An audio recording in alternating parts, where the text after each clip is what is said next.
시간 특징이요. 제가 어제도 다른 데 학원에서 강의하다가 잔소리하다 왔는데 하여간 올해만큼 공부 안 하는 때가 없어. 진짜 모든 학원들이 아니 공부들은 안 하시면서 합격은 해야 된대요. 아니 그런 아이러니가 어딨냐고. 공부를 안 하는데 어떻게 합격을 하겠냐고. 공부 안 하는데. 그러니까 여기도 오전에 있는 학생분들이 한 번도 다 모여본 적이 없어요. 저녁도 마찬가지고 로테이션으로 계속 도는 거예요. 로테이션으로. 요즘 뭐 공부하라는 소리를 하기도 힘든 거예요, 진짜. 어제도 어느 학원에서 어이 김총각 오늘 남아서 공부하나? 야 오늘부터 남아서 공부할 겁니다. 근데 2교시 끝나고 간 거예요. 사라진 거야. 참. 그러니까 뭐 말을 하기가 부담스러운 거예요. 지금은. 참. 예. 너 김총각 그거 알아야 돼. 하여간 너희 아버님은 너 이 공부 시작할 때 이미 주변에 전화기 돌렸어. 우리 애기가 지금 공부 시작했다고. 그럼 부모님은 다 똑같다고. 네가 합격하지? 합격하면은 별다른 일이 없는데도 주변 지인에게 전화를 다 해. 괜히 그러다 화제를 중개사 쪽으로 끌고 가가지고 우리 아이가 이번에 됐다고. 그럼 저쪽에서 반응이 어떻게 해서 어이구 그 시험 어렵다는데 그거 한 번에 됐군요. 그 소리 한마디 들으려고 이제 전화 쫙 하는 거라고. 너 불행한 사태를 맞이하면 아버님이 전화 돌리겠어? 당분간 전화기 끄고 지내실 거 아니야. 너 열심히 해야 돼. 너 여친에게도 양해를 구해. 야, 지금은 내가 그래도 이렇게 쭉 시간 내서 볼 수 있는데 조금 있으면 내가 공부에 좀 올인해야 되니까 주말에 한두 번만 보자라든가 뭐 이런 식으로 해줘야 되는 거야. 아이고, 참 걱정이다, 걱정이야. 참. 그러니까 내가 볼 때 이 처녀가 또 남아서 공부를 해야 돼. 혼자 남으라고 하면 절대 못 남어. 누군가가 또 옆에 있어야지 남는 거고. 아, 우리 여기 계신 우리 저기 아버님도 그렇고, 그죠? 우리 선생님도 남아서 공부를 해야 될 거 아니겠어요? 집에서 가족이 쭉 보고 있을 거 아니에요. 그렇잖아요. 예. 그거 두고두고 회자되는 거예요, 진짜. 그러니까 남아서 해야 된다고 이거. 그리고 부인들도 그렇고 남편도 그렇고 한번 보는 거예요. 봤는데 되잖아요. 그래도 이 양반이 그런 면에서는 참 그런 끈기라든가 이게 있구나라고 나름 가슴속에 그걸 담아두는데 안 되면 아이고 내가 뭐 평상시 하는 거로 봤을 때 뭐 그걸 어쩐지 한다고 설칠 때부터 알아봤어. 돈만 벌었지 뭐 이렇게 가는 거예요. 그럼 큰일 나는 거예요 이거. 그러니까 다들 남아서 공부해야 된다니까요 지금.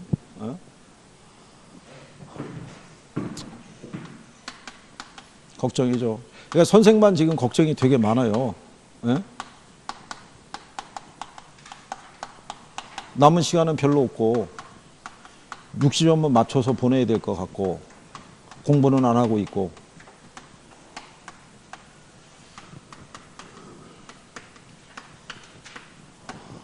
이게 시험 목차가 이렇게 4개예요. 4개. 4개인데 평균적으로 한 문항 정도씩 나온다고 생각을 해야 돼요. 근데 이제 근래 또 패턴 중에 하나가 뭐냐면 출제자들이 토지 정책을 많이 활용을 해요. 토지 정책을 활용하는 이유가 뭐냐면 여기가 공법상의 용어를 쓰기가 좋아요. 그래서 이제 그런 애들이 가끔 답으로도 유도가 돼요. 그래서 4문제가 나오면 최소한 3개 또는 4개 다 맞아주든가. 그리고 새로운 정책이 등장하면은 거기까지도 출제를 해줘요. 새로운 정책. 거기까지 우리가 이제 한번 해보는 거예요. 자, 그러면 제일 먼저 나오는 게 부동산 문제라고 있는데요. 여기는 그냥 간단하게 보시면 돼요. 여기는 혹시 지문이 나오더라도 상식적으로 우리가 접할 수 있는 부분이기 때문에 부동산 문제라는 게 결국 우리 인간이 우리에게 주어진 희소한 자원인 토지 자원을 제대로 활용하지 못했을 때 각종 문제가 유발이 된다라고 생각하면 돼요. 그죠? 지금 현재 우리나라 같은 경우는 강남이 있죠. 예, 강남에 뭐 한 85평방미터 그게 한 14억인가 16억인가 한대요. 시세가. 그거를 일반 서민이 그 돈을 마련하려고 그러면 140년 걸린대요. 그거 불가능하다는 얘기죠. 근데 상위 20%에 해당하는 소득을 갖고 있는 사람들은 그 정도의 주택을 마련하려고 그러면 한 6년에서 8년인가? 그 정도 하면은 하여간 그걸 또 마련할 수 있대요. 그러니까 이 격차가 상당히 큰 거죠. 근데 그런 지경이 왜 나왔냐 이거죠. 지금부터 거꾸로 돌려가지고 한 100년 전으로만 돌아간다 그러면, 그죠? 그 정도의 시세라는 거는 있을 수가 없는 시세인 거예요. 그죠? 그러니까 우리가 뭐 비근한 예로는 한 70년대까지만 가더라도요. 그때 당시에 대졸 신입사원들의 연봉이 한 6, 700? 또 안 되면 한 500석 이런 수준이었을 거예요. 그래도 그때는 몇 년 열심히 저축하고 모으면은 집 하나 살 수 있었어요. 그때는. 근데 지금은 그때보다 연봉은 몇 배가 높아졌어도 유언한 얘기가 돼요. 그러니까 우리나라가 지금은 결혼율이 아주 저조하잖아요. 그러니까 지금 출생률하고 이 사망률이 있잖아요. 지금 역전되는 사태래잖아요. 사망률이 좀 더 높아지고 2030년 이후서부터는 우리나라 전체 인구가 점점 줄어드는 구조가 된대요. 그래서 2050년이 되면은 우리나라 인구가 뭐 한 그 1000만 명 정도가 줄어드는 뭐 그런 구조가 된다 그러더라고요. 누적이 돼서 쭉 가다가 보면. 그러니까 이제 그런 것들이 다 문제가 되는 거예요. 그게. 그래서 그러면 이런 어떤 문제가 발생하면요. 부동산 문제의 특징이 뭐냐면 일단 문제가 한번 발생하면요. 시간이 지나면서 점점 더 악화되는 거예요. 부동산 가격이 오르기 시작하면은 이게 중간에 원위치로 갈 수가 없어요. 그러니까 점점 더 악화되고 그리고 그렇게 올라간 가격은 다시 원래 상태로 되돌리기는 어렵다라고 보시면 돼요. 그죠? 그리고 그런 문제는 오늘의 문제만은 아니고 어제의 문제이자 오늘의 문제이자 내일의 문제다라고 생각하시면 돼요. 똑같은 게 되풀이되고 있으니까. 10년 전에 우리가 신문 관련 기사 보게 되면 그때도 주택가격 상승이 문제였다고요. 근데 10년이 지난 지금에도 여전히 문제가 돼요. 그럼 10년 후에도 역시 똑같은 문제가 되풀이된다는 얘기죠. 그러니까 해결 수단도 어떻게 돼요? 다양하게 나오는 거죠.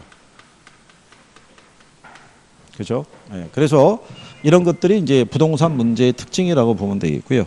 여기서 이제 용어로 가끔 쓰는 게 뭐냐면 비가역성이 있죠. 비가역성. 비가역성이라는 표현을 가끔씩 써요. 비가역성이라는 건 그거예요. 엎질러진 물은 다시 주워 담을 수 없다라는 거예요. 그게 비가역성의 논리로 보시면 되겠고. 그 다음에 뒤로 넘어가시면 부동산 문제의 내용 그래가지고 이게 특성이라고 그러면요. 특징이라고 그러면 그 내용이 있었을 때 크게 나누면 토지 문제라는 게 있고요. 주택 문제라는 게 있는데 이 토지 문제는요. 기본적으로 여기서 유발이 돼요. 뭐가 부족하다는 얘기예요. 토지가. 근데 이 토지가 부족하다는 얘기는 우리는 토지가 부족하다는 생각을 한 적이 없어요. 돈 있으면 살 수 있는 게 땅이에요. 근데 국가적인 차원에서 보면은 우리나라가 쓸 수 있는 국토 면적이 제한적이죠. 예, 그러니까 이게 상당히 부족한 거예요. 그런데 많은 사람들은 어디로 모여드냐면 도시로 모여드는 거예요. 특히 수도권 있죠. 예, 수도권에 대한 전체적인 땅값이 우리나라 전국의 땅값의 한 80에서 90%를 차지할 거예요. 그리고 인구의 한 5천만 되면은 5천만 중에 거의 한 2천만 이상이 여기 이쪽에 모여 살고 있다는 얘기죠. 수도권에. 그러니까 수도권하고 지방 간의 어떤 이제 그런 차이도 상당히 크죠. 그래서 이게 부족하니까 뭐가 상승하겠어요? 땅값 상승하죠. 그럼 땅값 상승은 이걸 불러일으켜요. 뭐를? 투기를. 그러면 투기는 다시 땅값 상승을 부추기는 역할을 해요. 이게. 그렇죠? 그 다음에 토지 이용이 있을 때요. 비효율성이라는 게 나타나고요. 그리고 토지 소유가 편중이 되어 있는 문제가 있죠.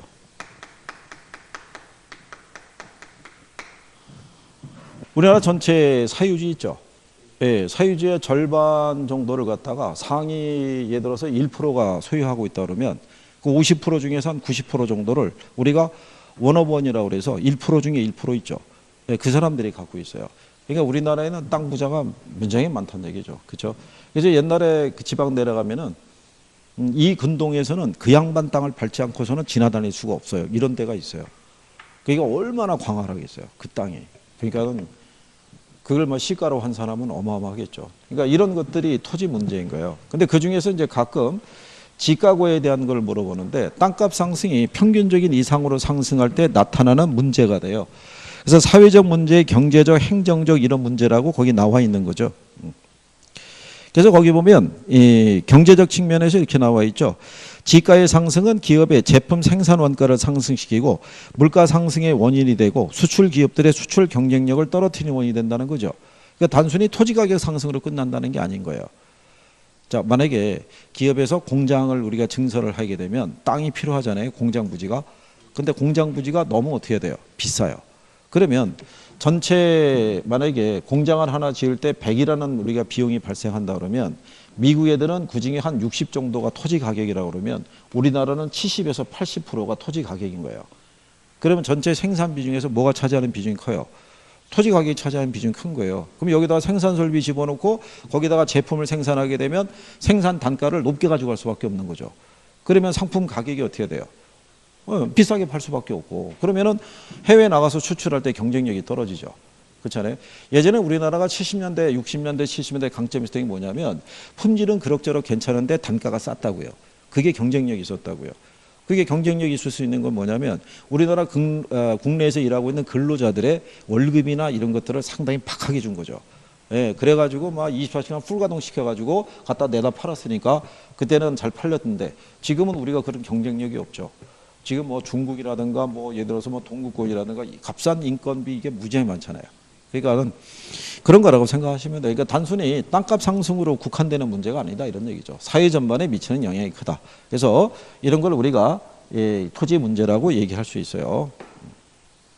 그리고 이제 181페이지에 가면 그 중간에 참고란에 보면 소득분배 평등도 측정 지표 및 주거비 부담 능력 지표라고 되어 있는데 거기 보면 로렌스 곡선이라고 되어 있죠. 지난번에 이거 설명해 드린 거 기억하시나요? 이거는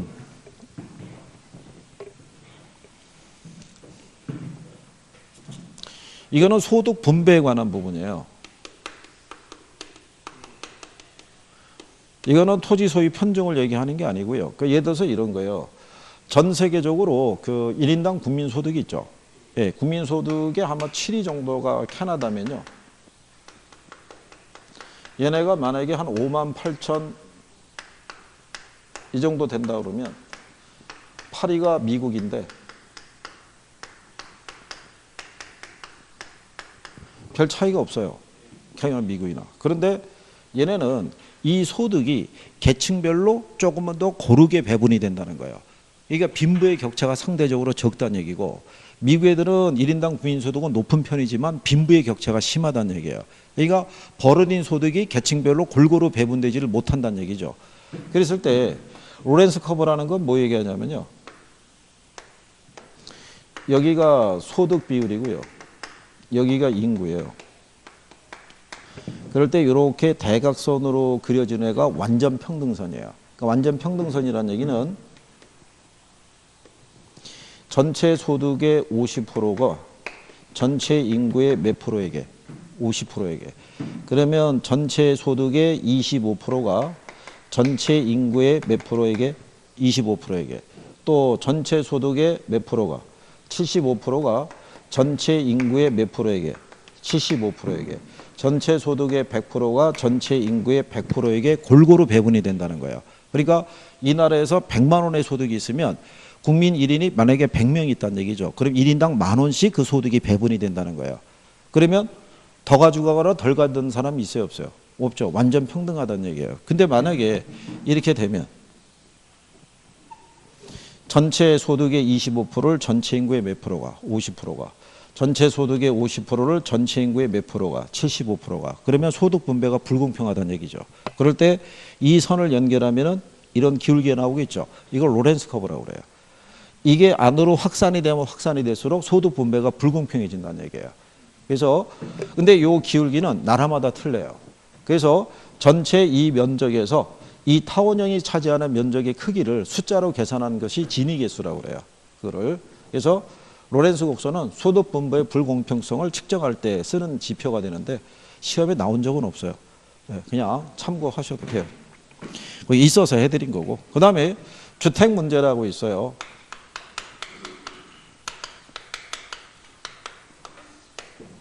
주택 문제는요. 거기 보시게 되면 주택의 유용성 문제라고 해놓고 부담 능력의 문제라고 해놨는데 뭐 이런 거예요. 주택 문제는 양적인 문제가 있고 무슨 문제가 있다. 질적인 문제가 있어요. 그러니까 양적인 문제는 1가구 1주택에 관한 문제예요. 그러니까 이거는 주택의 절대량이 부족해서 나타나는 거예요.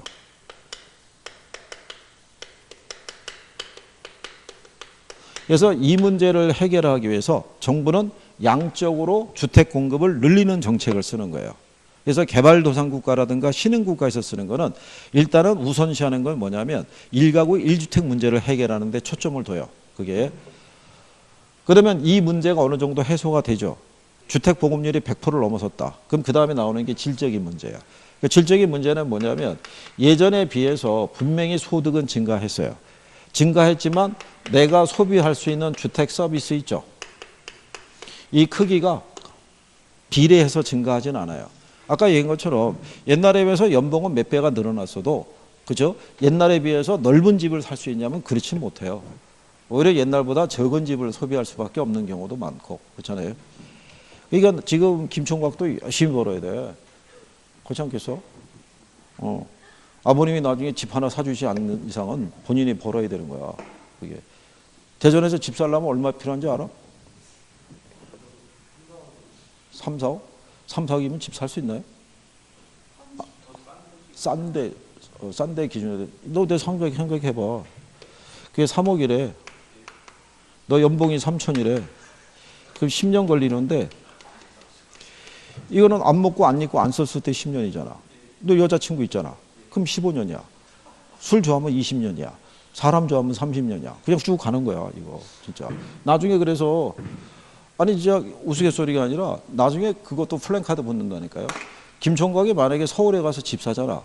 아파트. 그러면 너 그 동네에 여기다 플랜카드 붙는다고. 김한국에 드디어 서울에 집 사다. 뭐 이런 것 있잖아요. 이슈가 되는 사건이지. 그렇잖아. 지방에서 서울 인서울하기가 얼마나 힘든데, 그게. 그리고 너 한 가지 알아둘 거는 여기 대전 서구 이 둔산동 쪽이 전국적으로 주택 가격의 상승폭이 제일 높은 지역이야. 뭔 말인지 알아? 그러니까는 부지런해야 되는 거야. 너 청약은 들었니?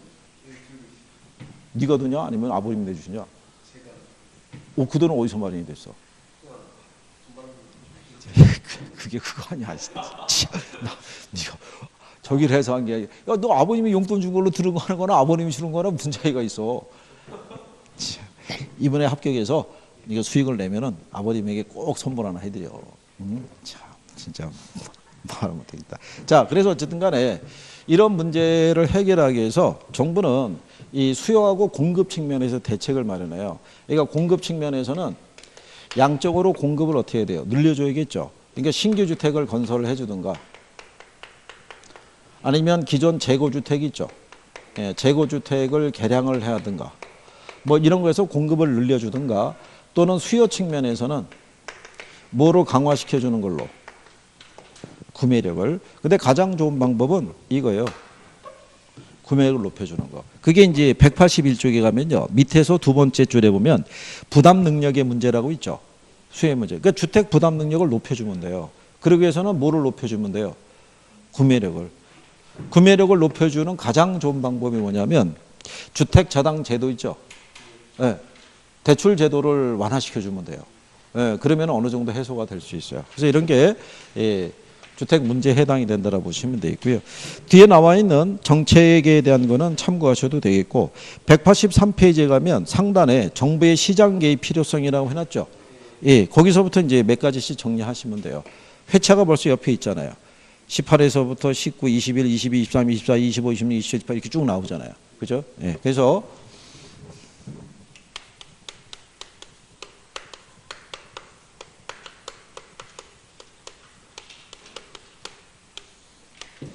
자, 그러면 정부는 시장에 개입을 할 때요. 그냥 개입하는 게 아니라 일정한 역할을 수행하기 위해서 시장에 개입을 해요. 그죠? 그건 왜 그러냐면 우리가 앞에서 부동산 시장 배우셨죠? 근데 시장 기구를 통해서는 자원 배분이 효율적이질 못해요. 불안전한 시장이다 보니까. 그러니까 시장 기구로서는 해결하기 어려운 문제 등을 누가 개입을 해서 정부가 개입을 해서 그걸 풀어보겠다 이런 얘기죠. 그래서 거기 가시게 되면 시장 실패 수정과 사회적 목표 달성이라고 해놨죠. 예. 근데 거기 보면은 가로 열고 경제적 기능 뭐 이렇게 해놨잖아요. 그러니까 저기 우리가 제목을 보면 제일 먼저가 부동산 정책의 의미 기능이라고 해놨죠. 그 기능이라는 게 역할이라고요. 그러니까 정부는 일정한 역할을 수행하기 위해서 들어온다는 얘기죠. 그래서 그게 첫 번째가 정치적인 측면이 있고요. 또 하나가 경제적인 측면이 있어요. 그래서 이게 정치적인 측면에서는요. 이거를 달성하기 위해서 들어온다 이런 얘기죠. 그러면 요 사회적 목표라는 거는요. 형평성일 수도 있고요. 효율성일 수도 있고요. 또는 선거 공약이 있죠. 예, 이런 거를 이행하기 위해서 들어온다라고 생각하시면 돼요. 그죠? 그래서 정부는 시장에다가 무슨 주택을 지어서요? 공공주택을 공급을 해서 저소득층에 대한 주거 수준을 뭐 해주고요. 개선을 해주고요. 그 다음에 조세 부과를 통해서 뭐도 유도하냐면 소득 재분배 이런 것도 유도하는 거죠. 그렇죠? 왜냐하면 저렴한 임대료를 우리가 지급할 수 있는 이 저렴한 이 공공임대주택은 시장기구를 통해서는 공급이 안 되죠. 왜냐하면 시장기회에 참여하는 기업들은 다 이윤을 추구하는 사람들이니까. 그러니까 공공주택은 다 임대주택밖에 없어요. 그러니까 이거는 누가 지어서 공급해 주는 거예요? 정부가. 왜 청년 희망주택 이런 거 들어보셨죠? 네, 행복주택 이런 거 들어봤잖아요. 그러니까 그런 것들을 공급해 주는 거는 정부가 해서 일정한 역할이라고 보시면 돼요. 그리고 소득 재분배라는 거는 시장기구를 통해서는 해소가 안 되죠. 그러니까 누가 들어와야 돼요? 정부가. 우리가 지난번에 소득 재분배에 대한 거는 이렇게 해드렸잖아요. 여기 신생아가 둘이 있는데 얘는 부자 할아버지를 둬서 출생기념으로 주식을 100억 정도를 상속을 받았어요. 근데 얘는 깔끔하게 태어났어요. 그러면 얘들이 나중에 성장할 때 사회에 진출할 때 동일하게 스타트 라인에 쓸 수 있다고 볼 수는 없잖아요. 그렇잖아요. 그러면 이게 나중에 부의 대물림이 발생할 수 있죠. 근데 이거를 우리는 이걸 갖고 뭐라고 할 수가 없어요. 그렇잖아요. 제가 돈을 많이 벌어서 우리 예를 들어서 뭐 손주라든가 이래되게 돈을 물려준 건데 그렇지 않겠어요? 이거를 시장에서는 해결할 수 없으니까 누가 들어와서 정부가 들어와서 상속세, 증여세 이거 부과하는 거예요. 그래서 이 중에 일부를 빼서 얘들도 일정한 교육을 받을 수 있게끔 지원을 해주는 거예요. 이게. 그래서 그러니까 이 역할은 어디서 못 해준다는 거예요. 시장에서. 그러니까 그런 걸 달성하기 위해서 들어온다. 이런 얘기가 되는 거예요. 그 다음에 경제적 기능에서는요. 뭐를 수정하기 위해서 들어와요?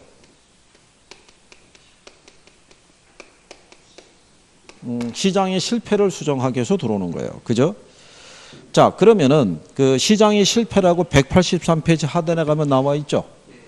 그러면 시장의 실패라는 건 뭐 얘기하냐면요.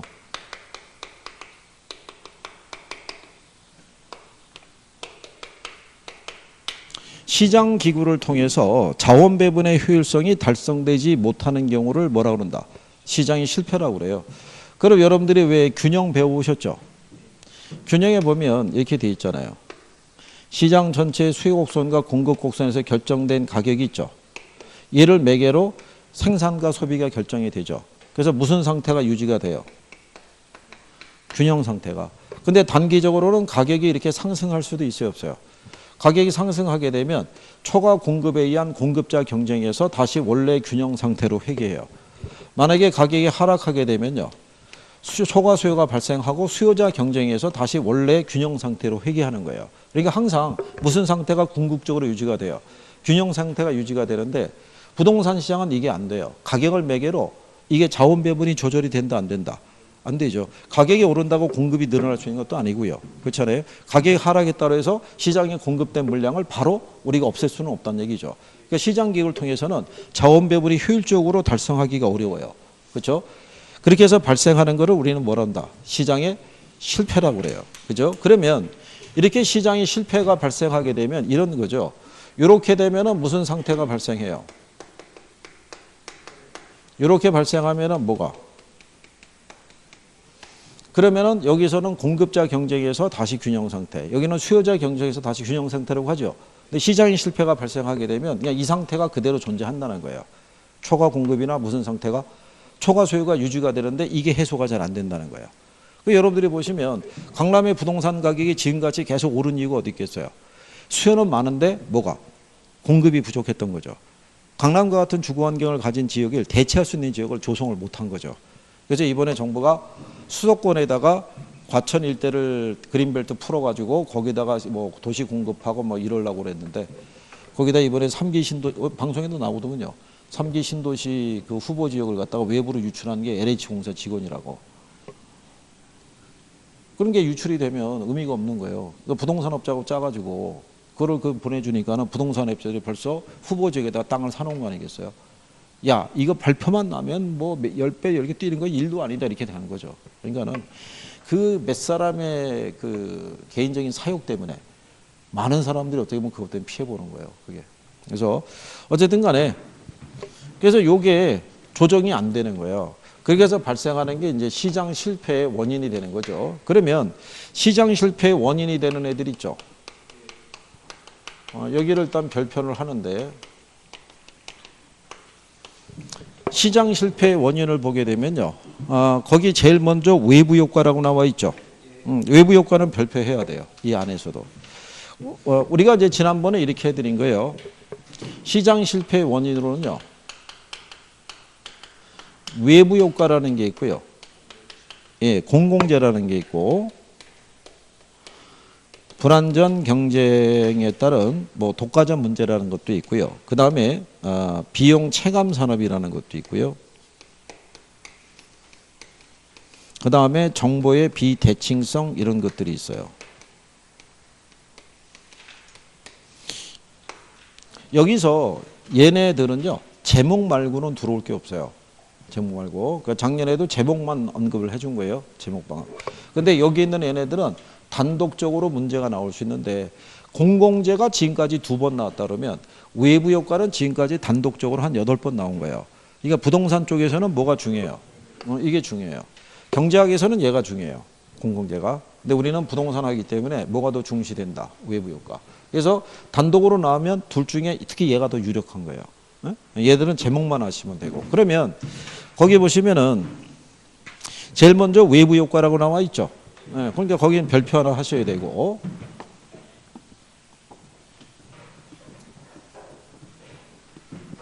외부 효과는 의도 물어봐요. 그죠?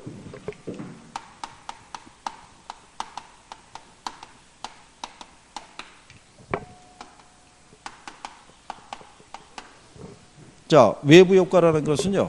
거기 우리 교재에 뭐라고 해놨냐면요. 어떤 경제 주체의 경제 활동의 결과가 시장을 통하지 않고요. 또 다른 이 경제 주체의 후생에 영향을 주는 것을 우리는 뭐라고 그런다? 외부 효과라고 얘기를 해요. 그죠?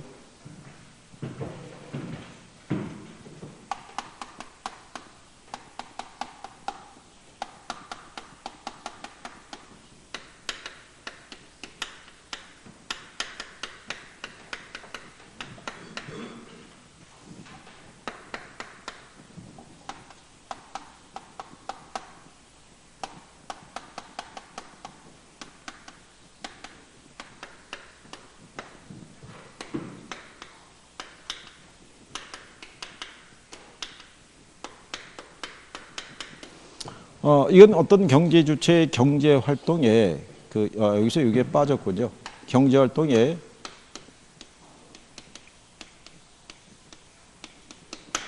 의도하지 않는 어떤 이제 혜택이 있죠. 네, 그게 시장 기구를 통하지 않고 제3자의 경제적 후생에 긍정적 또는 부정적인 영향을 미치는 것을 외부 효과라고 그래요. 그럼 여기서 보면 이 경제 활동이 있죠. 경제 활동은 우리가 크게 생산과 소비 활동으로 분류해요. 그래서 이 외부 효과라는 것은 생산 과정에서도 발생하고 소비 과정에서도 발생한다고 그래요. 그러니까 생산 과정에서도 정과 부의 외부 효과가 존재하고요. 소비 측면에서도 뭐가 존재해요? 정과 부의 외부 효과가 존재한다는 거예요. 근데 여러분 시험에서는 소비 측면은 잘 안 나오고요. 주로 이걸로 물어봐요. 생산. 그죠?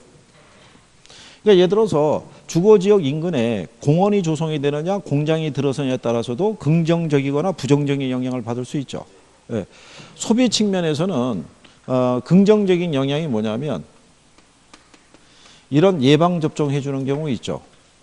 그러니까 예를 들어서 김 총각이 독감 예방접종을 받은 이유는 본인의 건강을 위해서 받은 것이지 본인 주변 지인들을 위해서 받은 게 아니거든요. 근데 어쨌든 간에 김 총각이 예방접종을 함으로써 주변 지인들은 김 총각으로부터 독감을 전염당할 가능성은 낮아진다고 봐야겠죠. 의도하지 않는 그런 혜택을 주는 거예요. 부예비 효과의 대표적인 게 뭐냐면 간접 흡연이에요. 그죠? 내가 담배를 피움으로써 주변 사람들에게 그 피해를 줄 수 있어요, 없어요? 줄 수 있다는 얘기. 이게 소비 측면에 있을 때 대표적인 부의 외부 효과라고 보시면 돼요. 이게. 그래서 요즘 뭐 이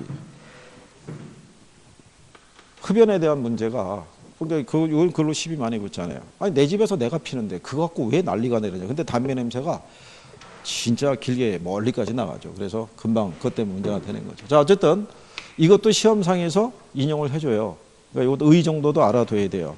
그러면 이제 제일 먼저 나오는 게 뭐가 나와 있냐면 정의 외부 효과라고 나와 있죠.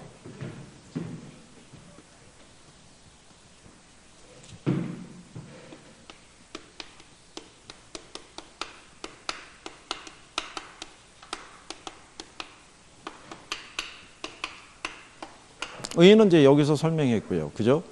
어떤 경제주의 경제활동이 어떤 의도하지 않은 행위가 시장기획을 통하지 않고 제3자의 경제적 후생에 긍정적인 영향을 미치는 것을 무슨 효과? 정의 외부 효과라고 얘기하는 거예요. 그렇죠?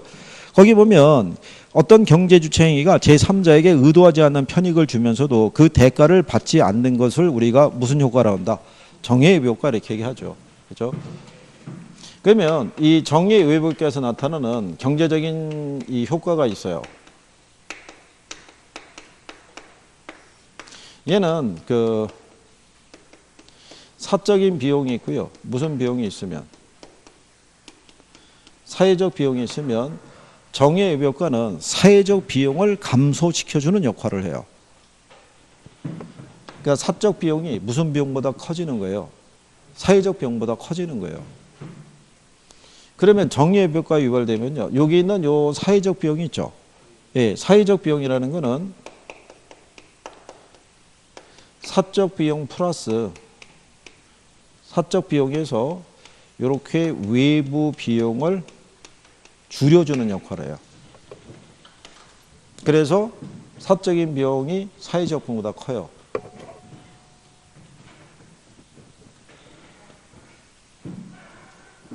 지난번에 제가 이렇게 한번 설명해 드렸을 거예요. 제주도의 이 서귀포에 가게 되면 제주 월드컵 축구 경기장이 있다고 그랬죠. 네. 이 축구 경기장 부지를 개인이 기부한 거예요. 서귀포시에다가 축구장 부지를 쓰라고. 그래서 여기 가면은 강아무개 경기장이라고도 이렇게 편말이 붙어 있어요. 그 기부한 사람에 대한 어떤 이제 예의를 표시해 준 거죠. 근데 이 월드컵 경기장에 들어갈 때 부지가 만약에 시가가 얼마가 되겠어요? 축구장 부지 정도의 면적이면 엄청날 거 아니겠어요? 한 300억 한다고 가정하자고요. 그랬을 때 제주도민 중에 보면은 축구라고 그러면은 사죽을 못 쓰는 축구 마니아들이 있겠죠. 이 사람들은 이게 없었으면은 이게 지금 있기 때문에 제주도에 프로축구팀도 있고요. 주말마다 여기서 프로축구 경기가 열려요. 그러면은 여기 무태에 있는 많은 축구 경기장 팀도 여기 와서 경기할 것이고 외국에서 만약에 무슨 뭐 친선 경기 하더라도 여기서 열릴 가능성도 있죠. 그럼 이 사람들은 굳이 무트로 나가서 축구 경기를 관람하기 위해서 비용을 쓸 이유가 있어요, 없어요? 없다는 얘기죠. 그럼 이렇게 되는 거죠. 개인이 얼마를 써서 300억을 써서 그로 인해서 알파가 되는 거죠. 제주도민들이 축구 경기를 관람하기 위해서 이동해야 되는 이런 비용을 얘가 존재하는 한 계속 줄여줄 거 아니에요. 무슨 말인지 아시겠나요? 근데 이런 편익을 가져다 주는 거는 항상 무슨 생산에 문제가 있다. 적은 양만 생산이 되죠. 그러니까 정부는 적극적으로 장려하기 위해서 뭐를 해주는 거예요. 보조금을 지급해준다. 아니면 거기에 따라 이렇게 이제 뭐 명예를 준다든가 뭐 이런 식으로 유도하는 경우죠. 그죠? 이런 경우가 무슨 효과를 할 수 있어요? 정의 외부 효과가 되는 거예요. 그러면 부동산 시장에서는요, 이렇다는 얘기죠. 아파트 단지가 있는데 주변에 뭐가 조성이 되면요. 생태공원이 조성이 돼요. 근데 문제는 이 공원을 조성할 때 들어가는 비용은 아파트 단지 주민들에게 물리는 게 아니죠. 이거는 정부나 지자체가 조성해서 주는 거 아니에요. 그죠? 그로 인해서 여기 주민들은 굳이 주말에 공원을 가기 위해서 이동할 필요가 있어요, 없어요? 없잖아요. 이런 긍정적인 효과를 주는 것을 정의 외부 효과라고 그래요. 그러면 이렇게 조성이 되면은 이 지역 아파트에 대한 수요 곡선이 있죠. 수요가 늘어날 거 아니에요. 그러니까 수요 곡선이 어디로 이동한다고 그래요? 우측 또는 우상향으로 이동한다고 얘기해요. 그게 이제 정의 외부 효과에서 나타나는 경우다라고 보시면 돼요. 이렇게 시장에 긍정적인 영향을 미치는 애들은 무슨 생산에 문제가 있다? 파소. 적정량이 생산이 안 되잖아요. 그러니까 누가 들어가는 거예요? 정부가 들어오는 거예요. 자, 그래서 이제 그 내용에 대한 거. 여기를 생태공원이 조성이 돼서 그러면 수요가 증가할 거 아니겠어요? 그럼 수요 곡선이 우측으로 가는 게 정상이죠. 그걸 좌측으로 간다라고 틀리게 준 적도 있어요. 참. 그런데 그걸 틀리면 말도 안 되잖아요. 그죠? 근데 또 그걸 틀리고 또 나오는 사람들도 있죠. 아주 쓰러지죠. 그냥. 어떻게든 간에. 아, 여기 그리고 모의고사 보나요? 모의고사 볼 거예요. 이제 조만간. 모의고사 보면 모의고사 꼭 봐야 돼요. 그죠?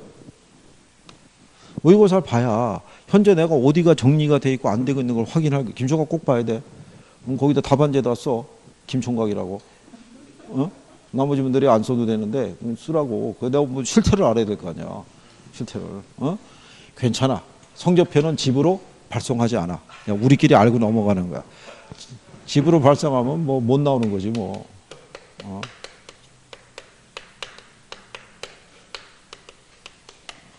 열심히 해야 되고. 자, 그 다음에 나오는 게 부의 외부 효과라는 거예요. 그럼 부의 외부 효과라는 것은요, 어떤 경제 주체의 경제 행위가 제3자에게 의도하지 않는 손해를 끼치면서도 그 대가를 지불하지 않는 것을 우리는 뭐라 한다? 부의 외부 효과라고 얘기를 해요. 그러면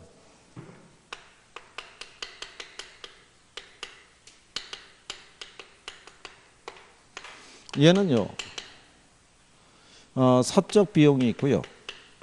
무슨 비용이 있으면? 사회적 비용이 있으면 이걸 크게 해요. 여기서 요거는 알아두셔야 돼요. 무슨 얘기냐면 부의 외부 효과는 사회적 비용을 증가시키는 부작용을 초래해요. 부의 외부 효과는. 그러니까 왜 사회적 비용이 얘보다 커지냐면요. 얘는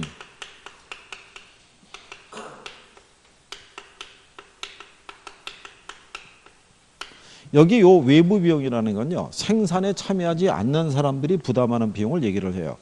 사적 비용이라는 거는 생산자가 부담하는 비용을 얘기하고요. 그래서 얘를 시장기구를 통해서 생산하라고 그러면 얘는 항상 과대 생산에 문제가 있어요.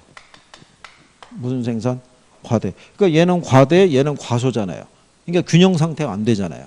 그죠? 그 시장기구를 통해서 이게 조정이 안 된다는 거예요. 그러니까 누가 들어와야 돼요? 정부가 개입을 하는 거예요. 그러니까 예를 들어서 뭐 이런 얘기예요. 가령 예를 들어서 H시멘트라고 하는 이제 기업이 있어요. 이 기업에서 뭐를 생산하냐면 시멘트를 생산을 해서 판매를 해요. 그러면 이 판매 가격이라는 게 책정이 될 때, 그러면 얘를 생산할 때 들어가는 요 생산비 있죠. 생산비 기초에서 판매 가격을 정할 거 아니겠어요? 근데 얘네 생산비가 얼마 들어가면 10,000원이래요. 톤당. 그러면 얘도 톤당 얼마에 팔겠어요? 10,000원에. 그렇죠? 그래서 얘네는 톤당 10,000원에 한 10만 푸대 정도, 10만 톤 정도로 생산을 하고 있어요. 그러면 시장의 소비자들은 톤당 10,000원에 이 시멘트를 소비하고 있다고 생각할 거 아니에요. 근데 문제는 얘를 생산하는 과정에서 각종 오염물질이라는 게 배출이 되겠죠. 그렇잖아요. 그러면 이 오염물질을 배출하게 되면 이로 인해서 많은 피해를 보는 사람들이 생기죠. 지금 미세먼지처럼. 그러면은 각종 질병이라든가 시달리는 문제가 발생하니까 이거를 정화를 시켜야 될 거 아니에요. 그러면 정화를 시키는 비용이 10,000원이 들어간대요. 톤당. 그러면 여기 있는 이 시멘트 회사에서는 이 비용을 자기들의 생산비로 포함시킨다, 안 시킨다? 안 시키죠. 왜냐하면 환경은 자기 소유가 아니니까. 이 공장만 자기 소유잖아요. 자기 소유의 공장에서 발생하는 비용에 대해서만 책임을 지려 하는 거예요. 그 이외의 비용에 대해서는 얘네들은 인식을 못 한다는 얘기죠. 그러면 결국은 이 비용 부담은 누가 또 안겠어요? 생산에 참여하지 않는 사람들이 또 안는 거죠. 그러면은 얘가 생산할 때 생산비가 톤당 10,000원인데, 그죠? 사회적 비용은 20,000원 되잖아요. 이 비용에다가 이거 정화시키는 비용까지도 포함해야 되니까. 그러니까는 얘가 부의 효과가 발생하게 되면 사회적 비용을 증가시키는 부작용을 초래하는 거예요. 그죠? 그런데 이렇게 오염물질이 발생했을 때 지금도 왜 우리가 미세먼지에 대한 주범이 누구냐에서 의견이 분분하잖아요. 중국도 원인이 있을 것이고 우리나라에 있을 때 연료를 생산하는 과정에서도 문제가 있을 거 이렇게 구분하다고요. 그러니까 그걸 찾는다는 게 쉽도 어렵다. 어려워요. 그러면 결국은 이제 정부가 추적하겠죠. 그거 잡았을 거 아니에요. 잡으면 이제 행정상의 지도를 하면서 뭐를 얘기하겠어요. 이거를 정화시키는 비용을 네가 부담해야지 왜 사회에서 부담을 시키느냐라고 해서 대표 구속시키고 이 시설 설치하라 이렇게 얘기하겠죠.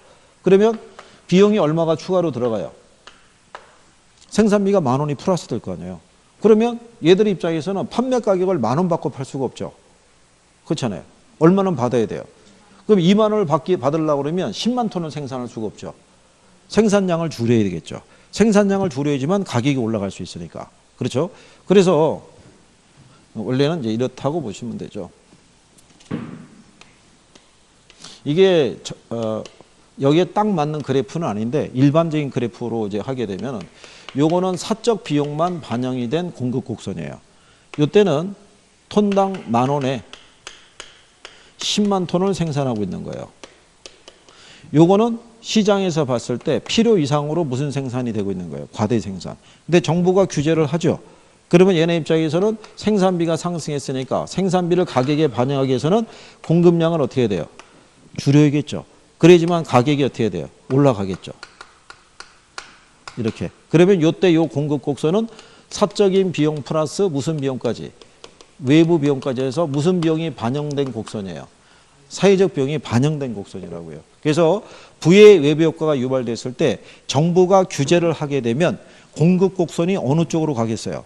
좌측으로 이동하는 거예요. 어느 쪽으로 이동한다? 좌측으로. 그러면 공급 곡선이 좌측으로 이동한다는 얘기는 공급 곡선이 좌상향으로 이동한다는 얘기죠.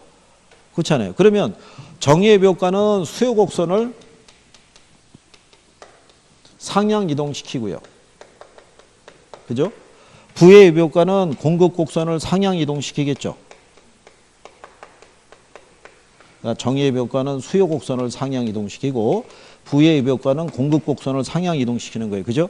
그러면 자, 정의의 효과가 발생하면은 부동산 가격은 어떻게 돼요? 네? 가격은 얘가 상향 이동하면 가격은 상승한다고요. 상승. 아까 그랬잖아요. 공원이 조성이 돼서 이게 우상향으로 이동하면 가격이 오른다고 그랬잖아요. 그러면 부의 효과에 따른 정부가 규제해서 공급 곡선이 상향 이동하게 되면 가격은 어떻게 돼요? 가격은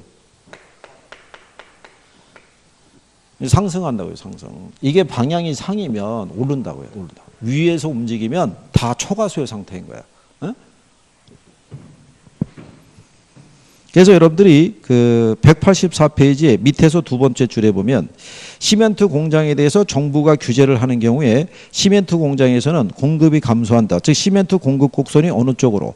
좌측으로 이동한다. 이렇게 해놨잖아요. 그죠? 그러니까 포인트는 그거 기억하시면 얘는 일단 무슨 생산? 과소 생산. 그리고 이렇게 정의의 효과가 유발되면 수요 곡선이 우측으로 이동한다는 거.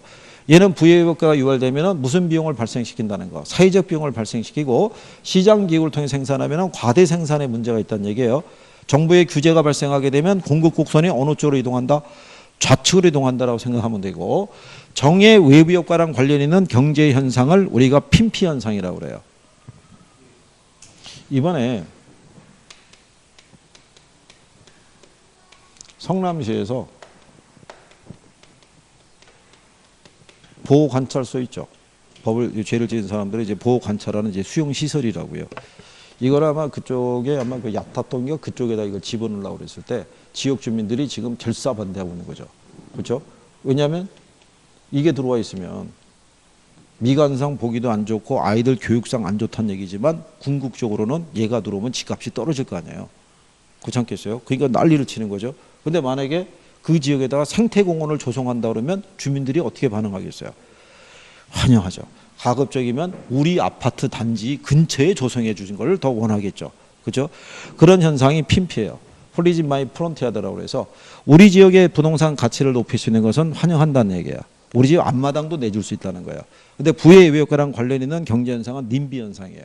Not in my backyard라고 해서 우리 동네에 부동산 가치를 떨어뜨리는 요인은 우리 집 뒷뜰도 용납이 안 된다는 거예요. 얼씬도 하지 말아라 이런 얘기예요. 그러니까 지역 이기주의의 단편이라고 보시면 돼요. 무슨 말인지 이해하시겠죠? 그래서 그 내용까지 그리고 거기 정예비효과 쪽에 가면은 양봉업자하고 과손업자 뭐 이런 것 있죠.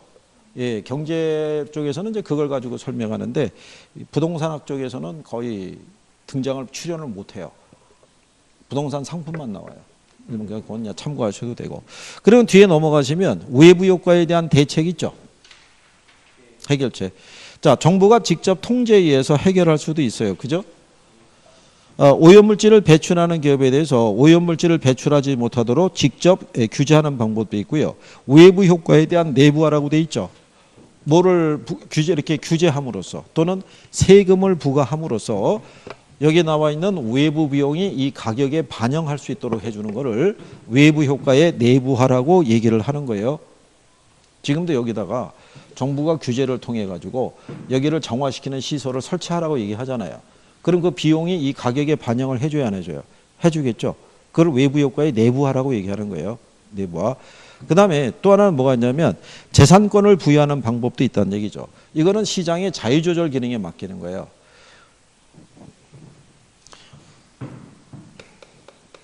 동네마다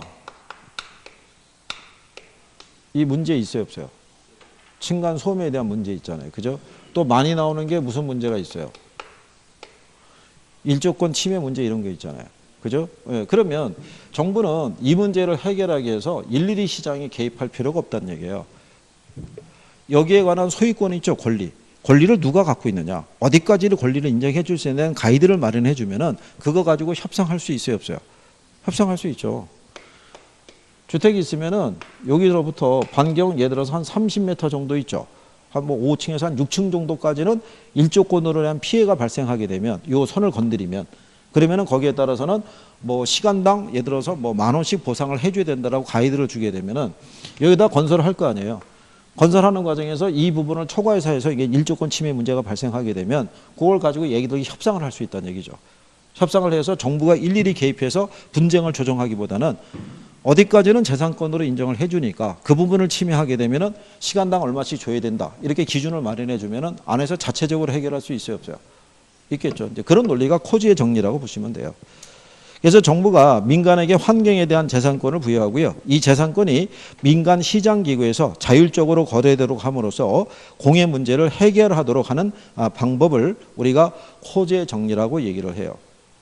그 다음에 이제 또 하나는 뭐가 있냐면 기업 간의 합병을 통해서도 문제를 해결할 수 있어요. 부의비효과 문제는. 지난번에 우리가 그거 얘기했던 거 기억하죠? 연탄 공장이 있고요. 연탄 공장 주변에 세탁소가 있으면 연탄 공장에서 연탄 생산하면서 발생하는 연탄가루 때문에 세탁소 주인이 피해 볼 수 있어요, 없어요? 왜 피해 볼 수 있을 때 연탄 공장 사장하고 여기 노총각이고 여기 노처녀라고 그러면 둘이 결혼하면 문제가 해결이 되죠. 그죠? 자기 와이프가 하는 세탁소에 무슨 피해를 주겠어요. 그죠? 그래서 합병을 통해서도 문제는 해결할 수 있다. 뭐 이런 얘기예요. 그래서 그렇게 정리하시면 되겠고요.